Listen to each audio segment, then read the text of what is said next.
Hi guys, I noticed I missed a few things when giving the details about the S22 series, especially the S22 Ultra. So I'm gonna cover them in this video and show you an extended version of a previous S22 series trailer. Before we get into it, definitely subscribe and hit the bell icon if you haven't to get daily tech updates, and drop a like if you enjoyed the video. So we're less than 2 weeks away from the Unpacked event where Samsung will unveil the S22 series, and if you've been following the leaks, then you should know pretty much everything about the devices, especially the S22 Ultra. We've seen a bunch of trailers from Samsung teasing the S22 series, but a new trailer shows an extended version of the first trailer that showed two devices, one S and one Note series device, merging together into one device.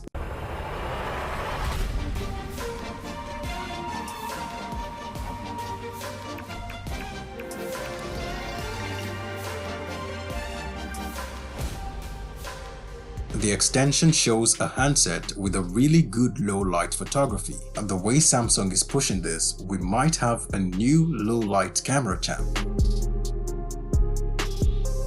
Now, one detail that I missed about the S22 series is Samsung's use of a new X-axis linear motor for much better haptic feedback. We've known for a while that iPhones have some of the best haptic engines, and Samsung has improved over the years, but are not quite as good as Apple's. By switching from a Y-axis linear motor to an X-axis motor, the haptic feedback should be much better because there will be less room for the vibration to go through on the X-axis. The S22 series wouldn't be the first Samsung device to use the X-axis motor. It was used on the Galaxy Z Fold 3, and it didn't show much of an improvement. But that's because the X-axis is just as wide as the Y-axis. The S22 series is gonna have the regular rectangular smartphone design, so we should expect some improved vibrations from the S22 series. Anyway, be sure to drop a like if you enjoyed the video, and definitely subscribe and hit the bell icon to get more S22 updates. Thanks for watching guys,